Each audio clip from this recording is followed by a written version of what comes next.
Hey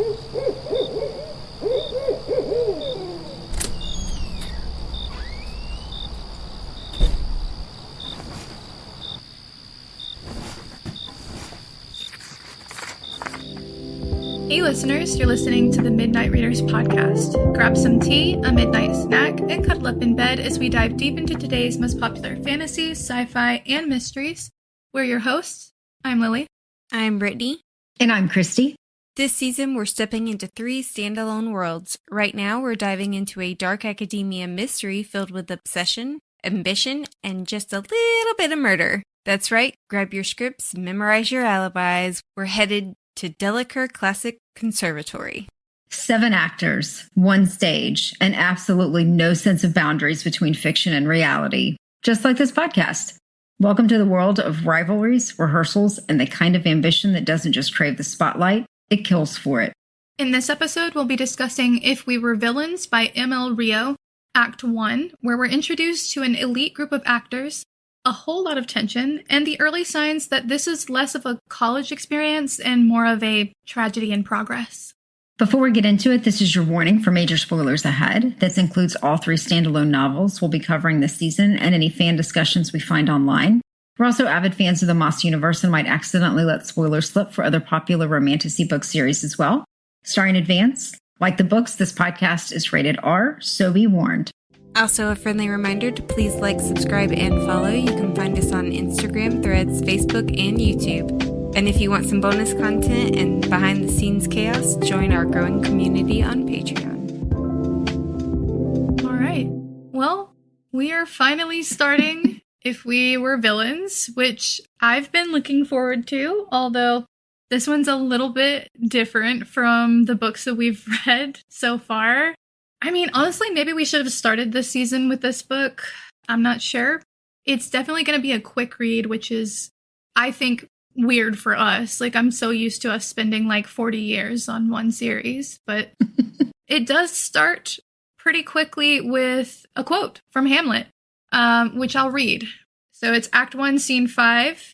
Oliver, who is referred to in the first prologue as the boy, sits and thinks to himself, "But I am forbid to tell the secrets of my prison house. I could a tale unfold, whose lightest word would harrow upon my soul, thy soul." And this is in Hamlet spoken by the ghost of Hamlet's father, or who claims to be Hamlet's father, and he's telling Hamlet to avenge his death. And I thought that that was an interesting opener to our story, because Oliver quoting the ghost and not Hamlet himself kind of makes me think like maybe he feels like he's the one that's trapped and needs somebody to tell his story. I don't know. I mean, I don't know. It did bring up some questions for me. Not the quote, but like the whole prologue, because I was like, okay, obviously somebody died or some bad thing happened. Right. And they never got the truth out of them. And this guy is in jail. But is anybody else in jail? Or did they go down for smaller crimes? Or did he take the blame for everything? And who's he covering for? Because obviously, I mean, I feel like he's, like the police officer said that he never thought that this guy was guilty of the crime. Yeah, Joseph Colborne is our police officer that we're going to see intermittently throughout the book. And he doesn't think that this person, which is Oliver, is at fault for this crime, which we don't know what the crime is yet, and we don't know really any of the details. But I'm assuming it's very grisly. The fact that he can't let go and he wants to know what happened that night, there has to be some sort of grisly aspect to it. I actually read that part as the opposite. I felt like that Oliver was Hamlet and the ghost of whoever was killed was the one that wanted him to avenge. Yeah. I don't know. Maybe I read it wrong, but No, I think that's a reasonable take. But yeah, I felt like it had to be some sort of grisly crime. I'm going to go ahead and just say for all the listeners, I hate Shakespeare. I know nothing about Shakespeare. And all like Romeo and Juliet is probably about as like this is taking me back to like 9th grade English lit. I'm just saying. Yeah. I mean, I'm not the biggest Shakespeare fan. I guess I don't really see this as like a book about Shakespeare. You know, it's kind of like a overarching theme. Yeah. To look at it through. I mean, it doesn't like it's not about Shakespeare, but there's a lot of Shakespeare references and quotes and whatnot that If you know Shakespeare, reading this book, it makes me think either you love it or you hate it, because it's like, I feel like you could know Shakespeare really well and then read this book and be like, this is a terrible use of the of the plays or whatever. But I don't know. I think you don't have to know Shakespeare to enjoy the book, which is kind of interesting because they give us, in my opinion, the important parts on the text. So if you don't know Shakespeare, they kind of still make it clear for you. But if you did, it might help enlighten it. They do. I think the important part of this is for the theater type aspect for it, because I think for a lot of those, whether it's theater, film, or things like that, you spend so much of your time being somebody else. So even in your everyday average, like conversing with someone, being able to use quotes from characters is a helpful way to kind of navigate communication for an actor, I think. Yeah. I'm also going to point out that Christy is our resident theater nerd. Yeah. Christy loves Broadway and theater in general. Oh, God. I was so excited when I was like, oh, yeah, this book is my jam. So we have one person who hates the thought of reading this book and one person who is super excited. Oh, yeah. I don't hate the thought of it. I just don't like being in the know. And since I don't like Shakespeare, it's like... You mean you don't like not being in the know, I guess? I don't like not... Well, I don't know how I said that, but I don't like not knowing all the little Easter eggs and the little details. And okay, that makes sense. I was so confused. I was like, wait a minute. Okay. He's been in jail for 10 years? Yeah. And he's gotten paroled. So I wonder, like, did he go down for murder? Or was that, like... It seems implied, at least, in the beginning. I'm guessing it was a group project. You're guessing that it was what? You're going to go ahead and guess, like, put your hypothesis that everyone's involved? I'm guessing the murder was it was a group project. Okay. It's a group project. Yeah. All right. I mean, I can see that. They were kind of ready to kill him by the end of this act. Okay. And him being Richard. Yes. Dick. Yeah. I'm not sure. So we think it's Richard that is going to die? Yeah, I was about to say. I'm hoping it's Richard. But I think it's going to either be Richard or James. Something with them, because they seem like, you know, Richard is supposed to be like the guy who plays all the villains or the scary people or the impressive tyrants, warlords and whatnot, tyrants. And James always is the good, like, fall in love hero tragedy boy. So yeah, so let's talk about the characters, because Oliver agrees to tell Colborne his story because Colborne says, well, lucky you, I'm leaving the police force and I want to fucking know what happened. So which I was like, tell me? Don't tell him, police lie. Police lie. You know, Oliver, I guess, just really wanted to get it off his chest because he immediately starts talking to him. But he says he'll tell him, technically he says, I'll tell you once I get out of prison. But then we start getting the story. So let's talk about the characters. So we've got we already mentioned Richard, who he plays like typically the tyrant warlord types. He's tall, he's menacing, he's big.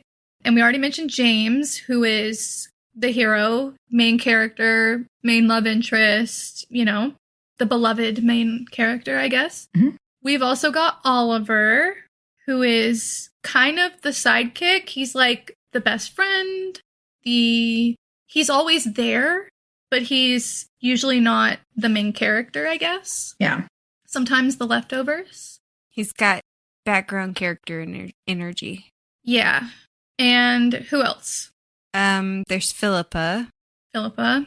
She, if I remember correctly, she was the one who kind of gets overlooked, and she has to mainly play males. Yeah. Because there aren't enough good female characters to give her one or something like that. Yeah. Mm-hmm. Yeah. So she's kind of typecasted as like sort of the supporting extras in a way. Like, not quite an extra, like she's out of the scene, but she's usually multiple different characters. Yeah. Typically. Meredith. She's Meredith. kind of like the sex object. She plays the leading female typically, or the Femme fatale, sex object. Richard's girlfriend. The romance. Yeah. And yep, she's dating Richard. And then we also have Ren. Ren is Richard's cousin, right? Yes, correct. And they're both... Sorry, go ahead. I was going to say that they threw that out there at the very end of the last scene, and I was like, what? That's also... What? No, it's earlier on, is but it? It's not... Yeah, it's in scene 2 or 3. It's like just barely mentioned there, because there's a comment about how weird it would be if she was cast to play the love interest of Richard. And so she's typically cast as the ingenue or another smaller female part, partially because she's Richard's cousin. But yeah, it's not that focused on, but they are supposed to be related. Who are we missing? Alexander. And Rin is also, she's the emotional one, the peacekeeper. She was the one who was like, I experience all the emotions, but I also, I forget what, like her strength was I experience all the emotions, but she has trouble controlling it or getting rid of it or working past it. I can't remember exactly. Yeah. I think I don't even remember what they say her strengths are. I think the way I see her is like, if Meredith is the femme fatale, then she's the innocent character. She's the one that is typically overlooked in terms of like sexiness. Like she plays a youthful, young kind of like woman character. Yes, like like a little girl almost. Yeah. So in some ways she has to take on that character too, because she's usually the one that's emotional or crying or like, you know. Yeah. And then Alexander. The one everybody forgot. He really is the one that plays villains, or he plays like nefarious looking types because he's got that look about him. He's the mischievous one. So I noted at the beginning of this, like the first impression we get of all of them is kind of indicative of all of their characters or like roles or whatever. Richard is first seen like sitting on a big armchair, like it's a throne, like legs stretched out. And the first thing he says is, "'Tis now dead midnight," which is like, okay, dude. And then Philippa, her first line is, "Spare us." And she sees, like, I feel like she sees right through it all. Like, she's the one that is never fully in the action. You know what I mean? Yeah.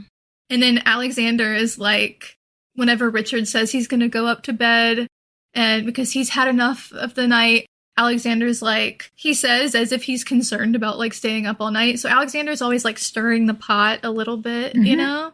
Yeah. That whole scene with all of them there, I feel like it just set up kind of like this is fate mentality, because they were like, why even prepare? We're just going to get typecasted, and it's there's no use. This is how it's going to be. And that's why I think when they get their assignments for Macbeth, that Richard is really kind of not happy about it.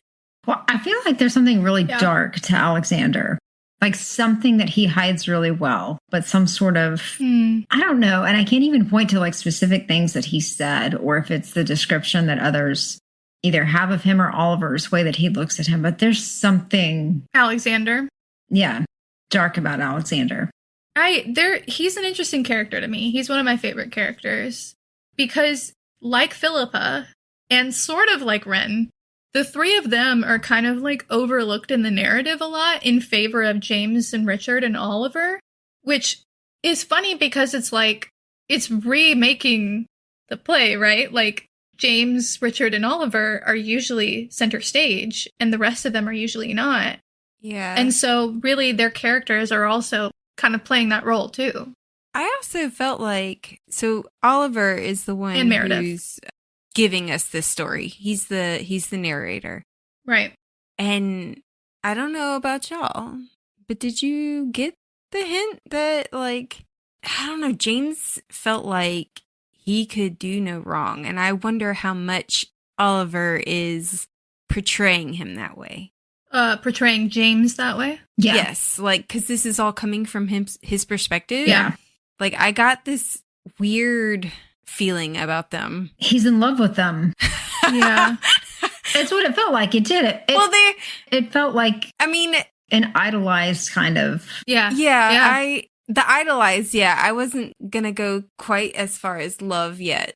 I don't know. But they just seemed roommate-y. It may not be romantic. Oh, yeah. Yeah. I mean, even, I mean, he very well may be in love with him romantically or not. But yeah, it was just, they're roommates, and it was like, James could do no wrong. Mm-hmm. I don't know. Everything Oliver says about James is like, he's so cool. He is so good at his role, and he's never a part of that drama. Like, you know, like, I agree with you. Oliver's portrayal of him. And you know, one thing that comes to mind is how y'all talk about an unreliable narrator. Mm-hmm. And the fact is, Mm-hmm. we are looking at this completely from Oliver's point of view. Yeah. So is that truly how it is? Is he portraying each of these people as maybe not quite as reliably as... Well, yeah. I mean, Maybe Oliver, it's like... maybe Oliver's it's playing like his role. In ACOTAR, the first 3 books, everybody was like, oh my God, Reese is the best, and he's portrayed this certain way. But then when you put Nesta as the narrator, he's portrayed... Reese comes off way differently because Nesta doesn't like him. Yeah. Yeah. True. And True. so I was like, I don't know. I will say this for the audiobook. As always, I listen to the audiobook, and I don't understand why in normal books I can hear so many of these names like Feyre, Rhysand, Cassian, and be able to keep track of every single character and know who's who. But in this book, we get Richard, Meredith, Philip, Oliver, James, and I was like, and who's Gwendolyn? And what's going on? Like, who is this? I don't know what it was. Yeah, I noticed you were having trouble with that. But yeah, Gwendolyn is kind of implied to be a coach or professor, but they don't really outright state it until you meet her. Yeah. Yeah. But I think maybe you were a little caught up in like the Shakespeare of it all, you know? Like, it's a lot. It was a different experience than any other audiobook I've ever read. Interesting. I think, well, maybe it's because when you look at the text, there is an intentional formatting to make it look like a play, because it'll be like Oliver, blah, blah, blah, Philippa, all blah, blah, blah, Meredith, blah, blah, blah. And it has like the colon and like doesn't necessarily have quotation marks or anything like that. That's how they read it in the audiobook, and that's how I was picturing it, because I've looked into screenplays. Or when he before. sneezes, it says sneeze. Yeah, that's exactly what it's like, is like a screenplay. Yeah. I feel like this kind of really beautifully picks up on how theater people are, in the sense that, like, for them, it seems like everything around them is vital. You know, every sense is vital, every touch, you know, everything. And that, so the way that I put it in the notes was kind of like, instead of plugging a device into a socket, they're like, why let the device have all the fun? And instead put their own finger into the socket, because they want to live and feel everything. So I love that. The way you said that, I loved that. And when I read that, I was like, I just hope she says that out loud in the audio. I was like, yes. I agree with you. I think that understanding of these characters is like, it really highlights, like, they think that this is their lives. Like, they take it so fucking seriously. And they meld into the characters. Mm-hmm. Oh, yeah. Yeah. And to be fair, I mean, even looking at it as being written like a screenplay, again, we're going back to Oliver's point of view. So in his mind, he probably sees his life like a screenplay. Yeah, I don't know Hamlet well enough, but I honestly think, oh God, I would love to hear from someone who is like really into Shakespeare. But I wonder if Hamlet is one of the main indicators for how this play is going to go. Like, if you hadn't read this whole book, but you knew Hamlet, could you predict the plot? Is what I wonder. You know, like plot, like point for point. Because it starts off with that quote by Hamlet. Mm-hmm. And I'm like, is that an indicator to the reader? Like, this is important. You know what I mean? Yeah. I did get one of my favorite lines from Act 1 in this first scene. Are we Richard or are we Dick? Meredith. I do love that line. Are we Richard today or are we Dick? I think, when I first read this book, I was younger and dumber. And I think I immediately was like, Meredith. Like, I just didn't really like her a lot. And I think that was such a naive, like, not girls supporting girls way to read it. And I actually love Meredith's character. I don't know if I've made any decisions on anybody, except for that I don't trust Richard. James is coming off a little too shiny. Yeah, that's fair. We don't know a lot about James. Yeah. Alexander, as you said, even in the notes, we didn't really make that many notes about him. He feels like maybe he's doing something in the background. Yeah, I was kind of surprised you guys didn't make many notes about Alexander, considering he's in a lot of scenes. And it could be, again, the audiobook, but he doesn't stick out in my mind. Yeah, I understand. He's like a shadow. In scene 1, though, he's the one that says, I bet $50 this is what everyone's part is going to be. And he said Richard is going to be Caesar, because since they're all in their 4th years, they all have to do tragedies this year. The Shakespeare plays are broken up by year. I think the 2nd year is comedy and history, and then the 1st year you don't get to be a part of the plays. You have to be like stagehand and whatever. Yeah. But he says Richard is Caesar, James is Brutus, Alexander will be Cassius, Ren will be Portia, and Meredith will be Calpurnia, and Pip, a cute nickname for Philippa, by the way, is going to be some male side character, and Oliver is going to be Octavius. And he actually forgets to name Oliver who he's going to be until Oliver's like, what about me? What am I going to be? Yeah. Yeah. So he's the one that makes that prediction, even though it doesn't totally come true when they get their parts. It's because they get like several roles. Some of them get 2 and some of them get 3. And yeah. I was like, the way the school set up is like they said that basically, I'd be pissed at this school, first of all, because if I went to the school and then got cut after 1 year of giving them my money. Yeah. Yeah. But basically, that's such a art school hoity-toity thing to do as someone who went to art school. Well, it sounded like for this one that there's some sort of connections that if you make it at the end, you're virtually guaranteed to succeed. But all of them seem to come from some kind of money or access to something that they can use to get in. Yeah. It sounded like even if you don't graduate, you have connections just because you went. Maybe. I don't know. But it's the way that they have it set up. The school is very competitive. They have, like, you get your class cut half pretty much up until your 4th year. There are literally only 7 students in 4th year. Yep. How do you have a play with only 7? I mean, you can, obviously, but they're playing 2 and 3 roles. And they have 2nd years also in it. Yeah, that seems like that would be nuts. But there's 2nd years involved too. For me, it makes like everybody seems, if you're technically vying for the same roles as your class is getting smaller. So I'm surprised that any of them are even friends, except for the fact that they seem to be the perfect acting troupe. Yeah, they kind of, what's the word? Acclimated to, accepted that this is the way it's going to be, and that, Mm-hmm. Yeah. there's no way to even try for another part. I mean, Oliver says in scene 1, he would change the casting completely and change it up.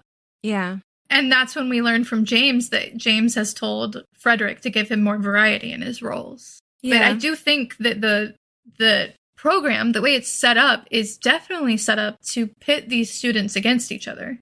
Yeah, and then make them live in the same room as each other. Mm-hmm. Yeah. But I think it's a really good representation, though, of that world. Yeah. And how a lot of this between students, between just actors themselves act. So I thought it was a really good representation of, because you are vying for the same roles, you are competitors, but yet at the same time, there's such an insecurity and a deep need for that connection, not just for your art, but for your own self. Because again, I think a lot of people in that world are deeply, deeply insecure. And so you latch on to each other, even if at the same time you'll cut each other's throat to get to the next level. Yeah. I think that's a good point for these characters. I agree. Ambition that will kill. Mm-hmm. Mm-hmm. Do you guys remember in the trailer I said something along the lines of like, you get so caught up in doing it that you don't ask yourself if you should? Mm-hmm. Yeah. I still keep thinking of that, throughout the reading of it. But we get to the point where we learn a little bit more about them. We get some background on where they live. They live in this building called the Castle, even though it's not a castle. It just has a turret. When they were describing the buildings or whatever, all I could think of was Clue. Yeah, it's kind of like Clue in a way. A little bit. Which I loved it. The writer did such a beautiful job of the descriptions. And yeah, I was a little shocked at first that this was a tiny town in Illinois, because my first thought was, really? But then I thought, okay, maybe they're outside Chicago. And later on, it says something about Chicago. I was like, okay, that makes sense. Yeah. You know how those liberal arts schools are. But I thought, why did I think when this started out, it was like an other realm kind of situation? And then it was like Illinois. And I was like, wait, what? I don't know. Too much fantasy. This is our first non-fantasy book. But that's not what my brain does. But you know what? That's so fair. I mean, like, honestly, I'd immediately be like, okay, this is not a real world. Like, we've read mostly fantasy, so it makes sense. Your brain wasn't prepared. But one thing about where they live, out there by themselves in Illinois, it's just the 7 of them in that castle. Like, there's the library, but, like, it's just the 7 of them that live above that library. They are isolated. I just want to point that out. That would be amazing. I know, right? So we already talked about how every year the students are cast out of the program, which is pretty crazy. We talked that we said that Meredith and Richard are an item. Ren is Richard's cousin. James and Oliver are besties. And then we get to the point where they did it in the rehearsal hall with the candlestick. Anyway, she killed, or she did it with the candlestick? It's Clue. She did my it in God. the rehearsal hall with the candlestick. I didn't know if she had a happy time with candlestick. Not that kind of did it. Not that kind of did it. Maybe, unless, maybe her and Richard, but Just maybe she did. Maybe she and Dick did it with the candlestick. Ugh. All right, so I'm going to kind of skip ahead a little bit. We saw that they each did their auditions. Oliver reads for Pericles, which he's expected to do. Frederick recommends that for him. And they all have this moment where they're sitting at the bar and they're waiting to find out their parts. And they literally sit at the bar all day drinking. And then after, they learn their parts, which Oliver is playing 2 parts. He's playing Octavius and Casca instead of what Alexander said, and Philippa is playing 3 parts. And we also find out that Richard, who in the previous year was doing like 2 or 3 different plays simultaneously, so he was doing rehearsals for like 11 hours or something a day. Yeah, and now his role is halved. Yeah, he dies in Act 3 or something, so he's out. Mm-hmm. Yeah. I think Rin says that. She's like, you die in Act 3 and you don't even have to like rehearse for the rest of the play. But so after that, they've all had drinks. They've been drinking and doing their own thing. And then they run down to the dock outside of the castle. And this is kind of where we get more of a sense of who they are, their backgrounds. How shitty their parents are. Their parents. Mm-hmm. Yeah. Yep. Also, Meredith is the first one to be like, we should skinny dip. And Alexander's like, you can't keep your clothes on for 24 hours, can you? And Philippa's like, to be maybe fair, if Rick could keep her happy. To be fair, almost nobody keeps their clothes on for 24 hours. We change clothes to go to sleep or to shower or whatever. I'm just saying. I mean, I think that they are just fucking with one another. But yes. I was like, when I read that, I was like, nobody keeps their clothes on for 24 hours if they can help it. Like, yeah. But he starts rolling a blunt, doing his thing. Alexander is almost always high. And Richard gives Philippa a look like, I don't know, they're like, he's flirting with her. They're all kind of flirting and messing with one another. And we learn that Oliver says something like, we had like 7 siblings, spent so much time together that we had seen the best and worst of one another and were unimpressed by either. So it's like, you just get this idea of like, this is one big family that like knows each other a little too well, maybe. Mm-hmm. And they're tired of each other's shit. Yeah. Talk about siblings. I remember thinking that their parents are all assholes and like basically almost none of them actually support their kids or care about their kids or pay attention to their kids. Right. And then in turn, they look for that family in each other. But I think the whole aspect of them being unimpressed with the good or the bad is where that comfortability lies. That the fact that they have seen the best and the worst and they're still together gives them a place that they can until they crack. Yeah, absolutely. Yeah, I think there's a lot of cracks in a group like that. Yeah. I think we'll see what happens. You know, I always thought it was weird that we never hear anything about Philippa's family. Yeah. Like anything. I mean, I wonder if she keeps it close to the vest. She does. She rarely inserts herself into any of the conversations that they have.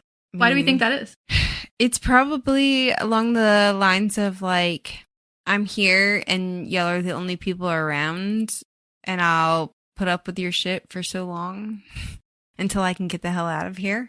Oh, you don't think Philippa is like as connected to them as I don't know. The others? I don't think so. Like when I love something, I tend to get into it a lot, but at the same time, like, how do I say this?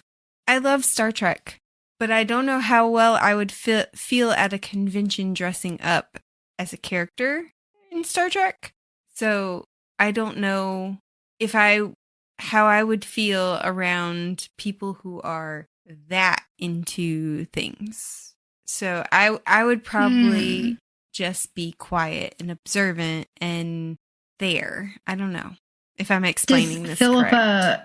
Does she have some sort of connection to, like, through her family to another one of the families that they don't know about? I don't know. Okay. I don't have much of a handle on her. I don't really honestly know what to think of her at this point. Honestly, same. Yeah, I get that. I think it's interesting that we don't learn about her is kind of my point. It's like, why don't we know anything about her? Why doesn't she want to talk? Why doesn't she want to be a part of everything when it seems to be like implied that everyone is this big happy family? I don't know. She seems to observe more than anything else. Like, not even just that she's quiet, but that she's actually watching them.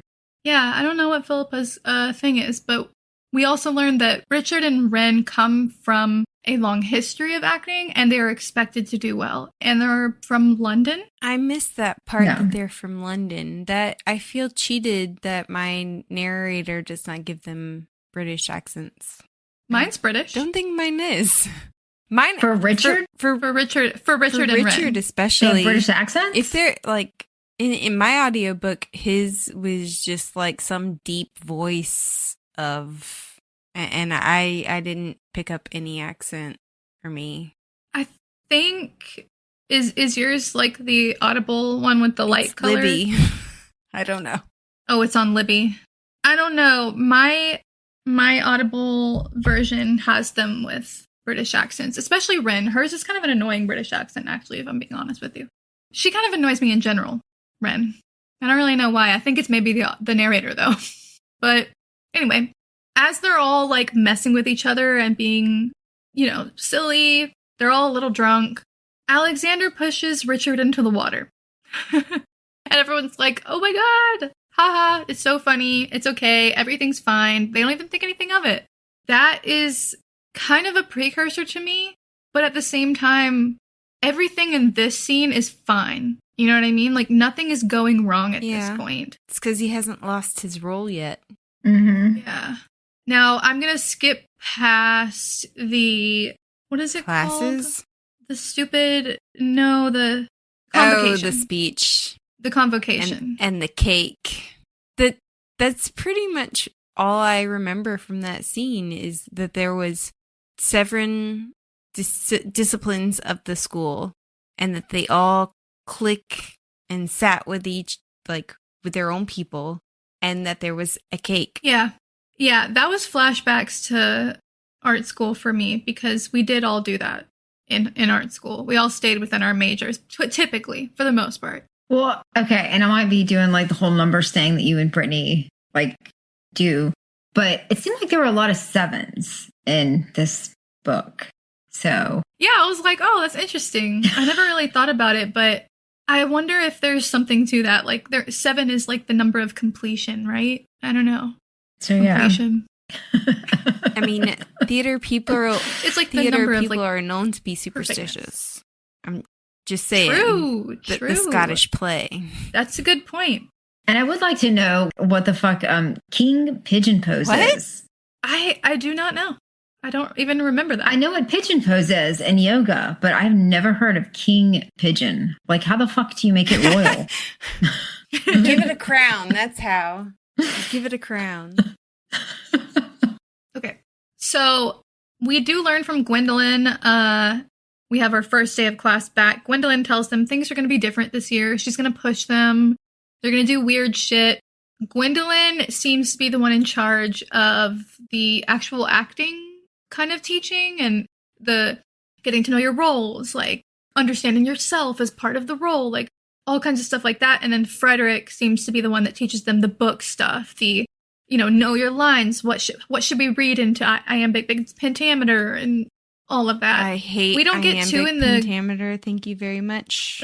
No studying for me. We don't get too in the weeds on it, but for the most part, just know that that's who they are.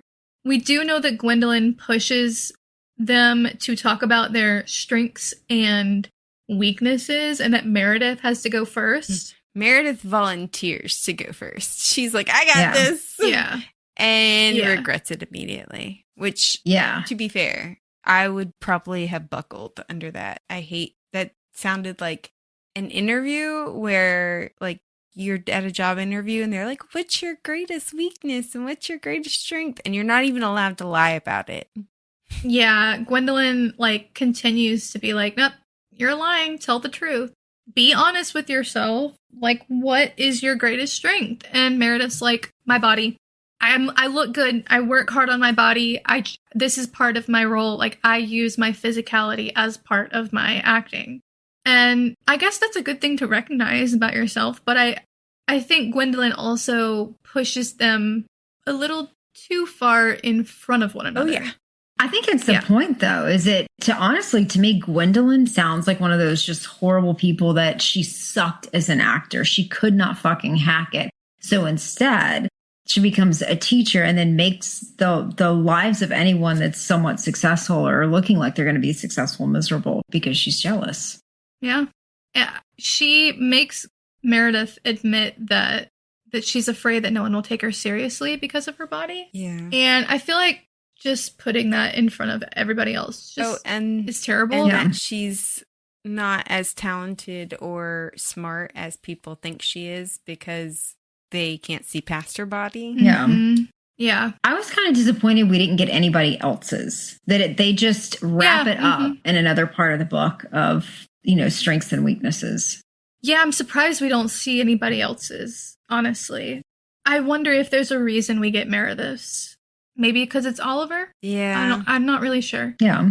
But moving on. Real quick, so there's theater, music, dancing, language, art, and philosophy at this school. What was the seventh? Yeah. Because they said there's 7 disciplines, and I only counted 6. What is it? It's theater, music, dancing, language, art, philosophy, chorus. They mentioned the chorus separately in that scene. Okay. He says something like, we're the loudest, the theater people are the loudest and the most boisterous, and the chorus people are like the opposite or something like that. Yes. Okay. They're the ones the least interested in their art or something like that. Yes, there are no boundaries with theater people. Yeah, true. The only time that I worked with theater people was when I had to work on their stage like backgrounds and stuff in art school. And that was pretty fun. There was this one guy I dated who kind of dated, and he was in theater and he was fucking crazy. And every conversation I had with him was like, we were playing a game. Like, I was like, not saying that all theater people are like that, but that's my experience with theater people. Yeah. I dated a guy one time that theater as well. And he, like when I met him, he lived in a really tiny apartment, had hardly any furniture, mattress on the floor, beat up car that was always like breaking down, ate ramen, just whatever like cheap foods he could do. Mattress on the floor is red flag. And then, but here's the thing, if you don't have the money and you're doing everything you can to put yourself through school, but come to find out, he's fucking rich. But he felt like it made him more authentic to live that way. Wow. Yeah. I dumped his ass. But come to find out, so good. I was in a class after we broke up, probably about a month or 2 after we broke up. And this girl turns to me and she was like, oh, and his name was Dirk. Oh my God. His name was Dirk? Like, oh my God. Talk about the most fucking punchable name. For real. But here's the beautiful thing. So she turns to me and she's like, oh, I'm a good friend of Dirk's. You guys were dating. And I was like, yeah. She said, oh, he told me that he took your virginity. Is that right? And in that moment, my brain like clicked and I was like, absolutely. Because I felt like for the first time, it was really important to start with somebody small so it didn't hurt. Oh my gosh. Christy. Oh my gosh. You fucking showed him. I can't believe. What, you just walk around telling other people that you took their virginity? For real. Oh yeah. I think that was like a super like big thing for him. And I was like, dude, I literally, cause it was college. And I was like, I literally did it just to kind of get past it because, it was time.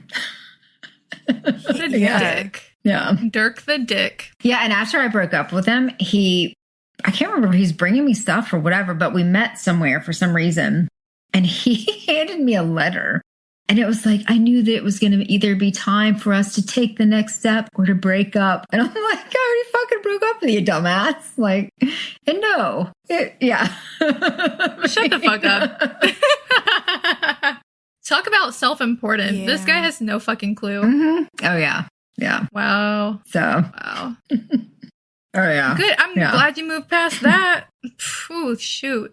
That being said, I do wish I had done more theater in high school. So I wish we had more to bond over, Christy.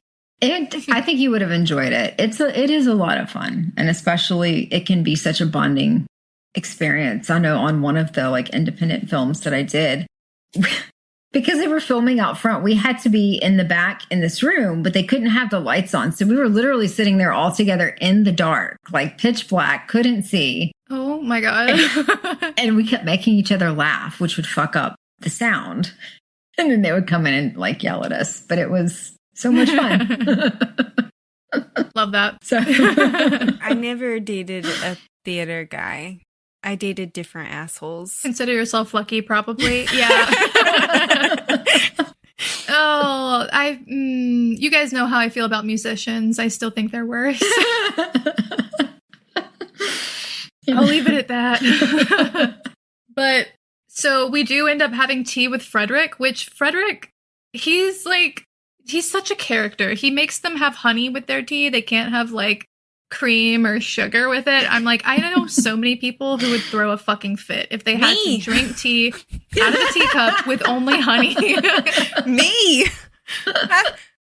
So many people. Like, I'm sorry, I'm Southern to the core. We have sweet tea, but it's not honey.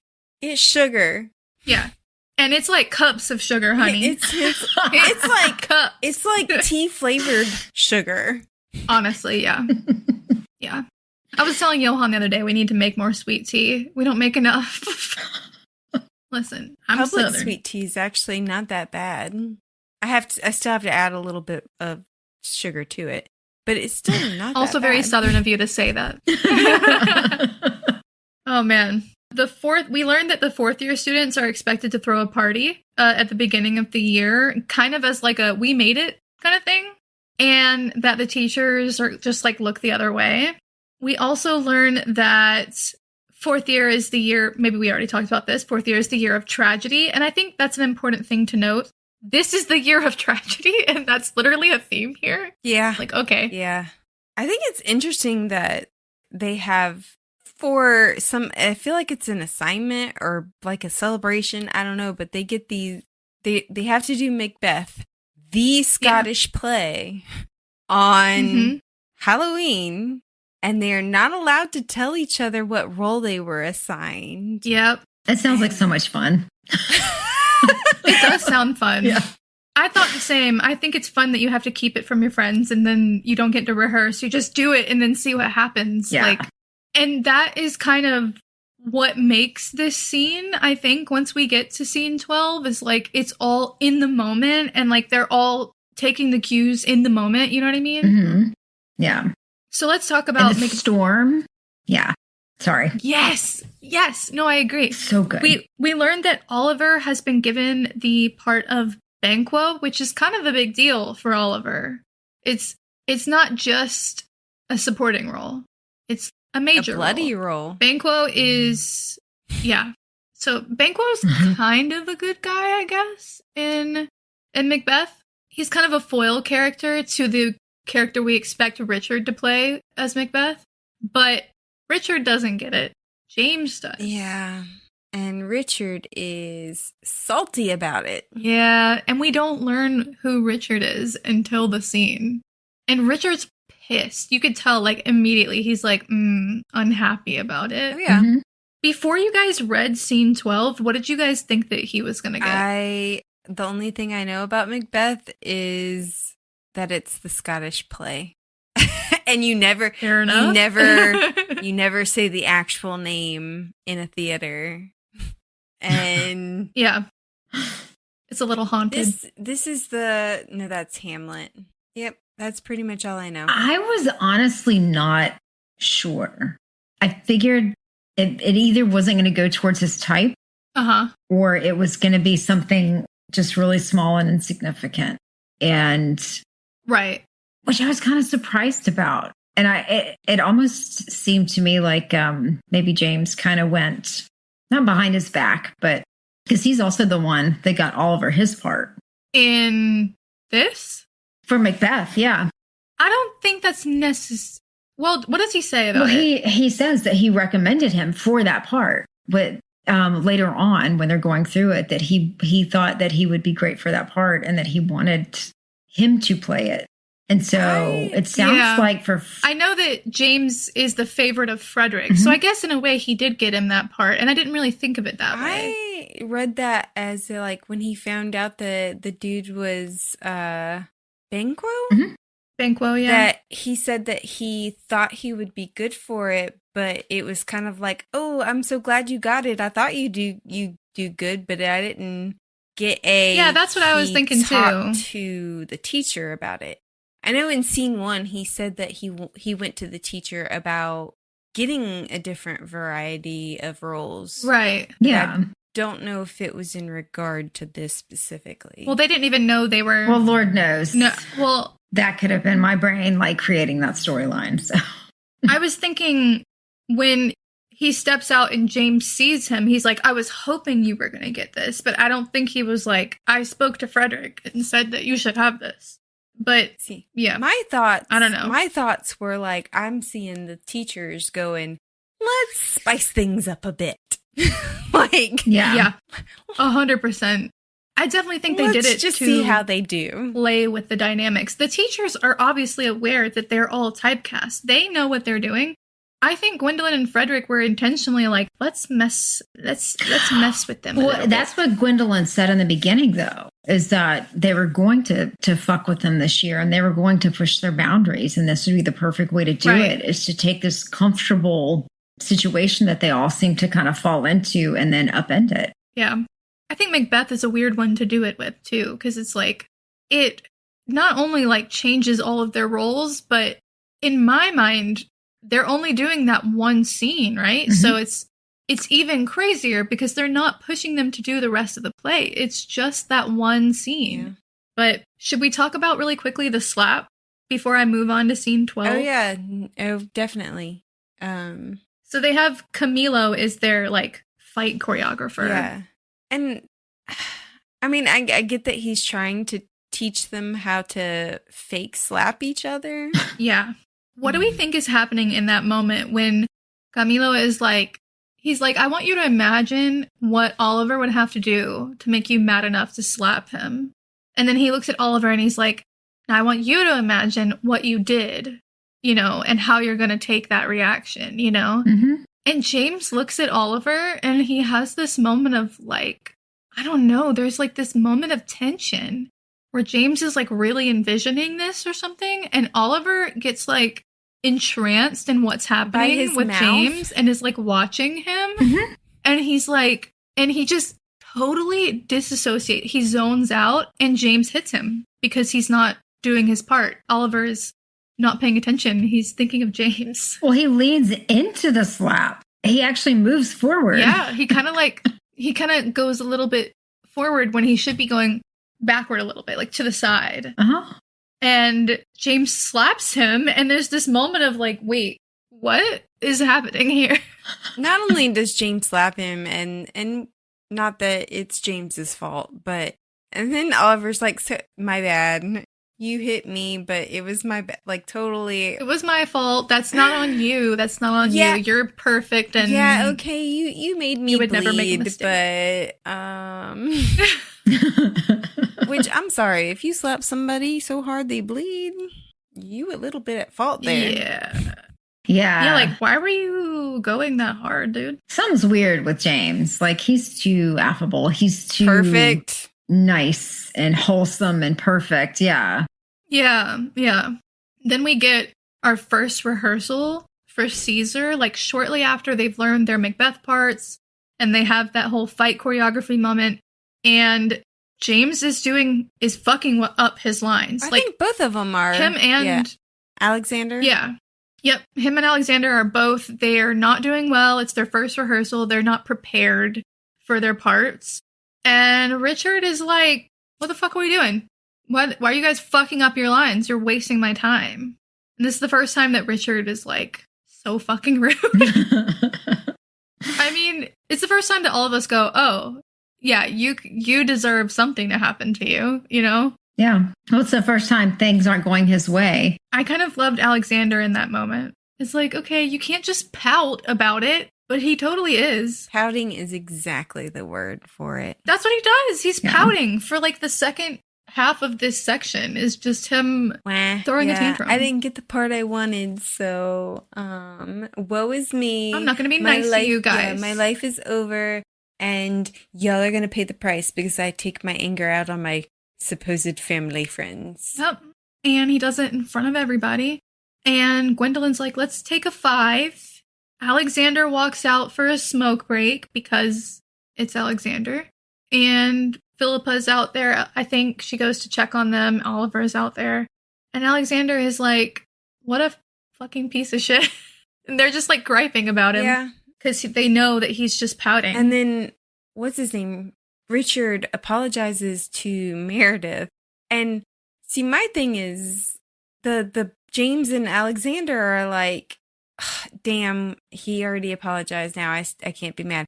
First of all, he ain't apologized to you yet. You can still be mad. That's my take on it. Yeah, that's why. Yeah. I was like, I'm with Alexander. Fuck him either way. Yeah. I also think it's really interesting that Meredith and Ren have to like baby Richard. Yeah. Like every time Richard gets upset, one of them has to step in and be like, and like coo at him and be like, "What? Are you okay? Like, why are you so upset? My poor baby. Like, why the fuck your poor little are feelings. we babying him? Yeah. Yeah. He's a fucking drama queen. Yep. It's like, can you get over your fucking self for This one moment? theater kid is a drama queen? No. Yeah. He's so self-important, He you know? is. He's like Insecure. very much, yes. He's main character energy, except for there are no other main characters. There's just him and his life, and the world revolves around him and his wants and his needs. And Well, I think it stems from that insecurity that you are this type of person because you do these kinds of things. And then if those things are taken away from you, then who are you? And so, yeah, I think it 100% these kinds of people, whether theater or not, are just deeply, deeply insecure. Well, it's like, is he playing his role? Is he playing the tyrant? Like, is he so used to playing that part that he thinks that he can be that role and into his friends? Are the lines already like blurring there? You know, like he thinks he can fucking throw a tantrum and then move on. Or is he the tyrant and found roles that he could be himself in? Yes. It's like, that's the question is it art imitating life, right? What is it? Which is the mask. Yeah. So you start to question it then, you know, like we start to see that all of their roles are blending. And so that Macbeth kind of throws that up in the air. They can no longer play those roles. So let's talk about that scene. Do we want to talk about the Frederick's class before scene 12? Yeah, I was just about to say the debate on the different levels of tragedy and who the hero is was, I feel like, very thematically important. I'm sorry. On the nose. Richard, heroes are only supposed to have one flaw. If you have two, sorry, you can't be a hero. It's not your actions, it's the amount of flaws that you have. Yeah. Uh-huh. It's such an interesting conversation that Richard thinks that he's the hero. Yeah, he does. And that's obviously going to play some role here. But, ugh. Yeah. And it really makes me question, like, how can he play the roles that he does and still think he's a hero? Mm. Like, is it delusion or is this how he understands the play? Delusion. But then again... Both, maybe. Then again, we're all the heroes of our own story, right? I guess. That's how he understands the world. Not just this play, but the world. I think absolutely delusion. Then we have the comment from Meredith when she's talking about Caesar and Lady M, and they argue over whether Brutus and Cassius are villains. Like Brutus being supposed to be the good guy, the hero, Cassius kind of being the questionable sidekick. Meredith says that they kill Caesar, but they set themselves up for disaster. And Ren goes, but they're not the villains, are they? And they start this whole conversation about Cassius maybe, but Brutus does what he does for the good of Rome, for the greater good, right? And the road to hell is paved with good intentions. Didn't we Yes, talk about this exactly. last book? Just saying. I maybe these books were well put together for a season. But one thing that I noted was eventually Meredith says, Brutus's only tragic flaw is that he's dumb enough to listen to Cassius. So, like, Brutus is not actually at fault. He's just too dumb because he's listening to Cassius. So it's really not his fault. He's not a villain. Yeah. You know? He's just dumb. But then again, Just kind of some of the villains in real life are just dumb, but they have power. Oh, Yeah. God. Yeah. Oh, man. Tell me about it. Yeah. This is where James lashes out at Richard while they're having this debate that turns into a full argument. And he basically is like, well, you would fucking know all about those terrible things that villains are. Self-important, like, asshole. And Richard is so broody and angry about it. Like, I'm giving you a chance to change what you said. I cannot take him. How dare you speak to the king can't. like that? Literally. You can't possibly have meant that. I'm giving you a moment to take it back. It is like, shut the fuck up, Richard. He's so dramatic. Shut the fuck up. I don't blame them for being like, God, he's so annoying, you know? We wouldn't have lasted very long as friends. No, I would have been fighting him every day. But how Every creepy day. was it that their makeup came so easily? Like that. The truce? It feels superficial. Mhm. Yeah. Yeah. It's definitely. Yeah. Definitely a let's just not talk about it, and then we can pretend that it never happened and let it build up and all this other things that, you know. But, like, it makes you wonder, is there stuff going on that we're not seeing, like, in the classroom? Like, between James and Richard? I'm sure there is. 'cause Yeah. We're only getting what Oliver sees. Right. Yeah. And I But kind you of would think that he would see more. Well, it makes me feel like at this point that, I don't know, maybe the epic thing that happens is that James kills Richard and then Oliver takes the blame for it because he loves James. Yeah. Because he loves James. And it could be in a non-romantic way as well, but just there's that idolization there. I definitely think he loves him. Like, woohoo kind of love, or like, Bound I don't chicka know. wow wow. like how you doing? I mean, he did. I don't know. At the end of He this did jump section- on him in that bed, right? While he was sleeping. Well, the leopard thing, I love that he was so into it. James jumps on Oliver. Yeah. James was practicing being a leopard. Yeah, that was acting. God, Oh, Brittany. my bad. And then wanting him to make sure he was scared. But it does say, I mean, James says that he's very jealous of other people trying to take over his best friend role. Yes, I agree I've with that. been there. There's also the moment with the slap, which is weird. And then there's also the moment in scene 12, which we need to talk about. So let's talk about what happens here. We open this scene with Oliver is he's clothed in this like fake military garb. He's walking through the bushes because he's trying to get to his place his place for the play. And he bumps into James. Hold on. I have to, in my vision of this, because he talks about it being like this huge forest, right? That he's tripping, he's bawling because it's so foresty and stuff like that. And in my mind, Yeah. because of how dramatic they are, I really was picturing one of those beach paths with like the concrete path that you can easily walk on with a couple like trees on the sides. And then he's like tripping all over the place and like, oh my God, I can't make it through the thick nature. They describe it like the woods, don't they? Like a woods? Yeah. They do, but it's through his vision. Christy's saying she's thinking that he's being dramatic, but Yes. you have to remember, it's Illinois. It's the forest, the Wailing Woods from Zodiac Academy. Right. Yes. Yeah. This was like a Zodiac Academy theater troupe. For me, I was like imagining. Could you imagine Darius? Oh my God. Oh my God. We've been really in a Zodiac Academy mood lately. Mm-hmm. For me, it was like the beach is fake, not the forest. Because can you imagine a real beach in Illinois? No. Like, I don't know what their beach looks like. I don't know what Illinois looks like. Like, my mind can't comprehend that. Yeah. Yeah, I went to Chicago once, and I mean, Isn't that like the Windy City? yeah, but Do they have beaches? they had a dock and a lake. That's my thing. I imagine like a lake, not a real like beach that we are familiar with. Yeah.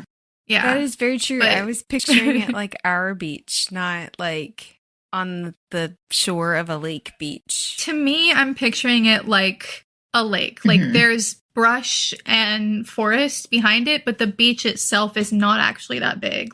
It's more like La Push from like the movie La Push. Although I guess that's kind of more of a beach, Yeah. but I'm thinking more like the swampy area around here. yeah, swampy kind of like there's not a big section of beach, you know? Yeah. But anyway, so of course it's storming, like Christy said. Like Love it's it. so the drama.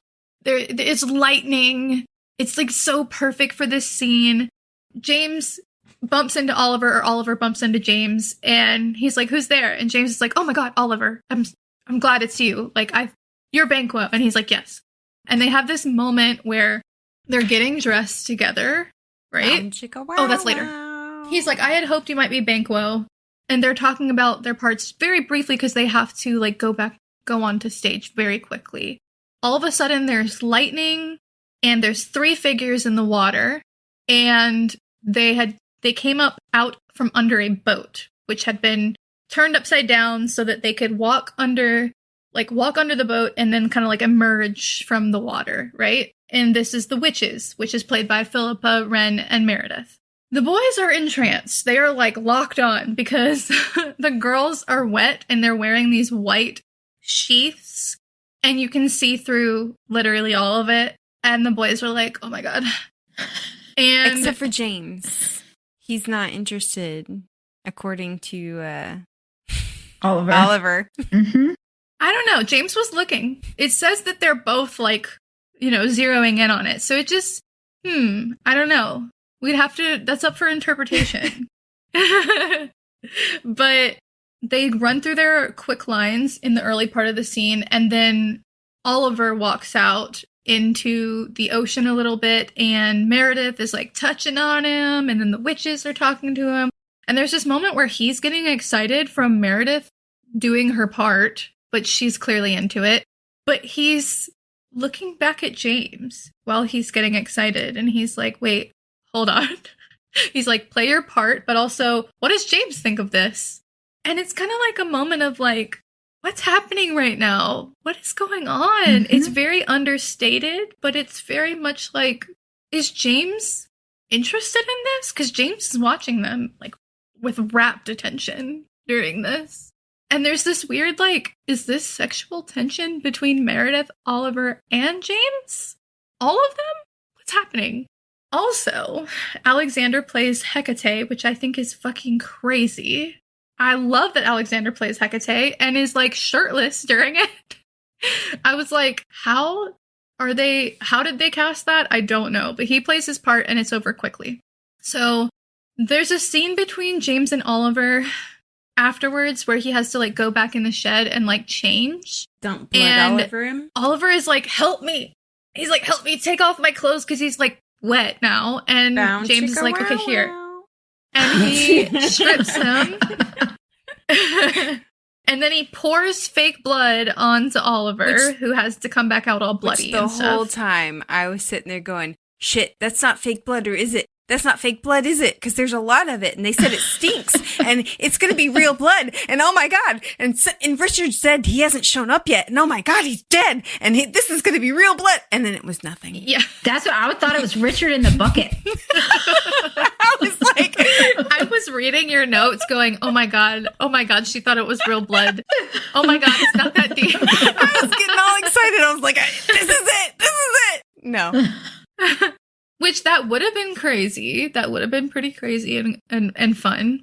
But did anyone else feel like Meredith coming on to Oliver was like kind of left field? Yeah.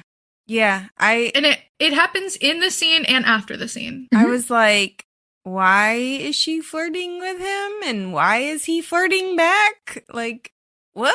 It makes you wonder. So are their roles changing up part of that? Is she seeing Oliver in a different light because of how things are changing? Is it because he's playing a different role that he gets to be flirted with by Meredith? Like what? I don't know. obviously it's not that straightforward, but I think there's something going on. Yeah. With the melding of their roles and their characters. You know what I mean? It feels like a social experiment, honestly. So is it even possible that his interpretation of the scene isn't or not of the scene, of the interaction isn't correct? That I'm sure that's the way he is saying it. Unreliable narrator. Is vastly, yeah, exactly. That's what I was kind of wondering, is if that was the case and him reading into something. What do you think is the unreliable part? The fact that you can't necessarily trust that things are the way that he's portraying them. Right. Because it's from his perspective. Basically any what to you do you think in this scene is the her fake flirting part? Yeah, flirting. Her flirting, that there's something there that seems to be over and above like a typical friendly interaction of maybe just because they do mess with each other and pick on each other and stuff like that. So is it him reading? The reason I say he might be an unreliable narrator is because, one, he did say very at the beginning that he's very good with secrets. And two, he's an actor. So I feel like... True. I think you should hold on to that. I'm just kind of picking your brain on what you think is feeling genuine and like what do you think is not feeling genuine. I don't think you're wrong to think he's an unreliable narrator. I'm just pushing that button a little bit. I think the motivations. I think that the way he sees Meredith and how she is reacting to him and maybe how she says things or some of her actions, like, even with, her pulling like him into the water and stuff like that. I think for her is probably a friendly gesture of just like she would with maybe anybody else. But I think the way he reads into it and the way that he sees it happening is vastly different. Do you think maybe he's reading her that way because that's how he's supposed to? Like, that's a role that she plays? Like, that's like she works within that role, both in the play and outside of the play. You know what I mean?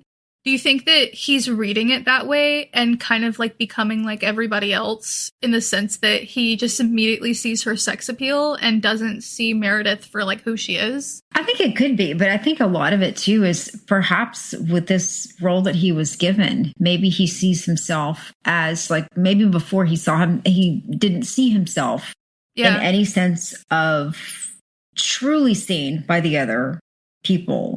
Who he is, what his talents are, anything like that. But maybe being given that role, maybe it's just a taste enough that he wants that next step. And now he sees, oh, well, she wants me. This person wants me. I don't know. Yeah. Yeah, I think it's something to think about. Everybody's fawning over him at this moment about like, you're so good. You look so good. And like, let me touch. You did so well. Yeah. Also, I was like, ew, she tasted the blood. Ew, ew.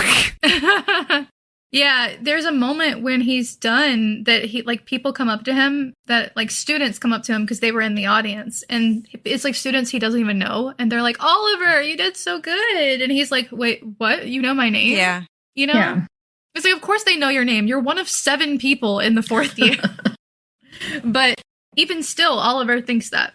Now... Which actually, that stands to reason. Only 7 people made it, and one of those is someone that is background character material only. Right, exactly. Like, he thinks he's a throwaway character. He thinks he's leftovers, but he's one of 7 people. They kicked out everyone else, and it's the same for Philippa. Like, she often gets casted to the side, right? But she's clearly playing an important role. I mean... They are still in the program. Yeah. Now, at the end, we get this really fun scene where they're all partying because, like, the play transitions immediately into the party. Like, as soon as the professors are gone, they're fucking drinking, smoking. If you're Alexander, they're playing chicken in the ocean. Philippa and Alexander are like reigning supreme, like against everybody else.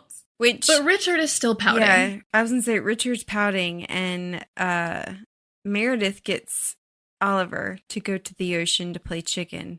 And she invites Richard to come, and he's like, no, I want to stay dry. And so I was like, the dick is going to stay dry tonight. Yep, the dick is not getting wet tonight. Now, notably, she doesn't invite James because she knows that James will say no. Yeah. Although he ends Do we think she picked Oliver for a reason? I don't know, and this is very, I don't know. They might view... Couldn't she have played with Ren? She could have. They might... First, I think... They might view Oliver as easily manipulated. Yes. And also, if she's fighting with her boyfriend, couples are known to do things to make the other one jealous. Yeah, absolutely. She's definitely doing that. Could have been a factor. I got that vibe, too. I definitely got that vibe, is that she knows James will say no, so who's the next best thing that she can use to upset Richard? Because she's annoyed with Richard right now. Yeah. And she's annoyed that he's pouting, right? Yeah. Yeah, and then it was really weird that he came over and he was like, take your hands off my cousin. And yet he did not care one bit about Oliver's hands on his girlfriend. Yeah, so James ends up getting convinced to play after Meredith and Oliver throw the king and queen off of their throne, that being Philippa and Alexander. And then Meredith is like, convinces Ren and James to play, and James agrees, but he never gets to play because Richard fucking throws a fit about it and is like, don't touch her. It's like, why are you getting up in arms about Ren? Yeah, because it's all about James. It's not about Ren. It's James took my role, and I'm going to put him in his place. And now he's going to say he's protecting Ren, but... Is there a chance that James and Meredith were together and that he knows about it? And maybe that's why James doesn't seem that into her, because he already has her. You would think that James and Meredith would be together based on their roles, right? Yeah. If they're all playing this role and we're supposed to think that their roles like blur with their characters, Meredith at some point would have been with James, right? Yeah. That's what you would think. We don't read that. We don't hear that. It seems to be like James and Ren are kind of like paired here in the way that Meredith and Richard are expected to be an item. James and Ren get paired here, almost like Ren immediately looks at James and is like, we can do it, you know? Yeah. I'm not sure if this is a forced pairing or if it's just like those are the last two left. But what would just be the only explanation for Richard's reaction? Because like you said, it's his cousin. Why would he give a shit about them together? I think it's because he hates James. He views James as a threat to his security as the top dog, the main attraction, the character that, as they said, that leaves an impression on the audience. He's the one that impresses the audience or scares the audience. And those are the kind of characters that you remember when you go watch a play. Yeah. And I think that James is a threat to that. And so it didn't matter who he chose. Richard was going to pick a fight with him. Yeah. And apparently try to murder him. Yeah. Which, why the fuck would you try to like slap him or pull his hands away? Grab up under there and squeeze his nuts. He will let go. I did not understand why. To be fair, this is in the heat of the moment. This literally has happened to me. My brother's best friend picked me up, threw me in the pool, and then held me down because he thought it was funny. And I did the same thing because you just panic. Yeah, you just panic. No, not you. Not James. Not James getting his nuts. I'm talking about everybody else around him who could have easily reached down there and squoze. I mean, they're panicking too. They were in shock too. Is this really fucking happening right in front of our face? Yeah, but see, go for the nuts. Go for the nuts. If there's trouble, that's what you go for. I definitely think they were all going, what the fuck? Like, they didn't think that Richard would take it as far as he did. He held James's face into the ocean and was not letting up. And at the end, all of them are on top of Richard before he lets up. It's like 6 people, maybe 7, because, what is his name? Connor? Or whoever the second year is? Or something Conrad? something like that. Yeah. It's a C. I don't See, remember. dude. And see, again, none of that was necessary. You reach down there and you squeeze the shit out of his nuts. Problem solved. James is up breathing. Well, and then I will tell Oliver that for Act 2. And he came up doing the exact same thing that my brother's ex-best friend did. Oh, it was just a joke of playing around. Yeah. Mm-hmm. Yeah. They always say Yeah. that. Yeah. Why can't you take a joke? Ugh. God, it was just a joke. But you feel like something else has to be there. If he's that angry that he was going to fucking kill him, there has to be something else there versus just the role. That was like the final straw. I don't think it's the role necessarily. It's the threat. It's people kill each other over the stupidest things. Money, love, power. It is, if he feels like James is taking his power. It is, but what I'm saying is there has to be something in front of that happened that was leading up to that just that one action. It wasn't like things were rosy and they were great and then he got the role and now he doesn't like James. It feels like this has to be like a long-standing feud or jealousy that we just don't see maybe the start of it yet. Maybe. I don't know. So how are we feeling? What do we think is going to happen after this? I'm thinking Richard is going to die. I think James. Or James, one of them. I think whatever happens involves one of them. I don't think James. And I would like for Richard to die. Okay, so Richard. Especially if the killer is going to get away with it and Oliver is going to take the blame. Yes. So I'm thinking Richard's going to die. Potentially James is going to be the one that killed him and there's a cover up. I don't know how he explains why they need to cover it up. Yeah. But yeah. Because it sounds like it's the whole group involved. It does, but it didn't sound like, or unless I missed it, that anybody else was in jail. Were the other members in jail as well? Or I guess everyone could have died, but that was my thought until I got to the very end. I went back and put, hey, does this mean that they're all in jail, or did they all did Oliver take it for all of them, or did they get away with it, or are they in jail under minor charges, or what? I don't know. It'd be kind of fucked up if they all knew he was innocent and they left him there to rot. Do we think it's just one person who dies? Oh, or they're all dead and Oliver's the last one standing? Interesting. Well, you said it would be crazy if Oliver takes the blame for everyone. Interesting. Who do we think would allow him to take the blame? James. Okay. Why do we say that if that's his best friend? I don't know. It's his best friend from his point of view.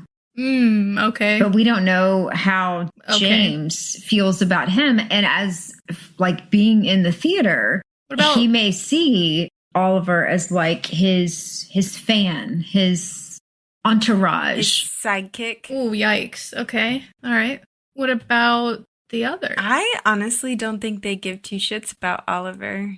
Damn. He's like the fugly friend. He's the support. So only James potentially cares about Oliver? I don't think James cares about Oliver. I think that they've kind of care about all of them, each other. They're playing the role. Yeah. They're together because they have to be, kind of. Yeah. Okay. That's interesting. Okay. All right. Well, we'll end there. We hope that you'll join us for next week's episode, which we're going to be discussing If We Were Villains Act 2. New episodes drop each week, and don't forget to check out last season's discussion on the Bride duology, or even this season's discussion on Blood over Brighthaven, available now. Please remember to like, subscribe, and follow us on social media. That like and follow are super important for us to continue to bring you new episodes each week, so please, please, please do so. You can also support us by joining us on Patreon. Thank you for listening to the Midnight Readers podcast. We'll see you next week. Happy reading, listeners. Don't stay up too late.